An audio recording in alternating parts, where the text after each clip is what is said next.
ખરોડથી ભાદી road પર bridge પર diversion આપવાની કામગીરી હાથ ધરવામાં આવી છે। કોઈ આકસ્મિક ઘટના ન બને તે માટે પાનોલી પોલીસ દ્વારા લોકોની સરળતા માટે પોલીસ બંદોબસ્ત પણ ગોઠવી દેવામાં આવ્યો છે।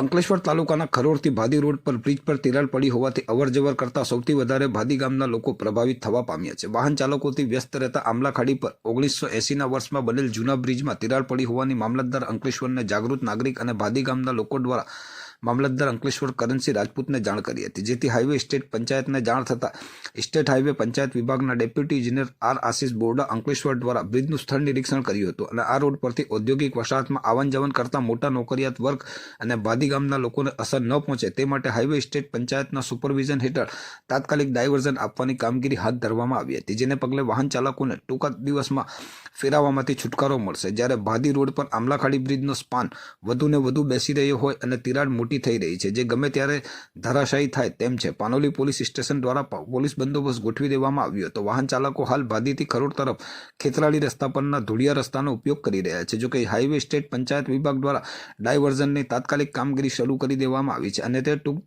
દિવસમાં જ વાહન વ્યવહાર માટે ડાયવર્ઝન શરૂ થતા વાહન ચાલકો પાનોલી જીઆઈડીસી તેમજ નેશનલ હાઈવે તરફ રાબેતા મુજબ અવરજવર કરવાની આશા જાગી છે। આ રસ્તા પરથી અવરજવર કરતા બ્રિજ પર તિરાડ પડતા સૌથી વધુ પ્રભાવિત ભાદી ગામ થયું હોય ગામના જાગૃત નાગરિક અને ગ્રામજનો દ્વારા વહીવટી તંત્રને રજૂઆત કરી વૈકલ્પિક રસ્તાની માંગણી કરી હતી। આ બ્રિજ ખૂબ જ જૂનો હોય અને જર્જરિત હાલતમાં હોય અને ચોમાસું દરમિયાન રેલના પાણી બ્રિજ પર ઓવરફ્લો થતા ખરોડ અને ભાદી ગામનો સંપર્ક ખોરવાઈ જતો હોય વાહન વ્યવહારને અસર થાય છે।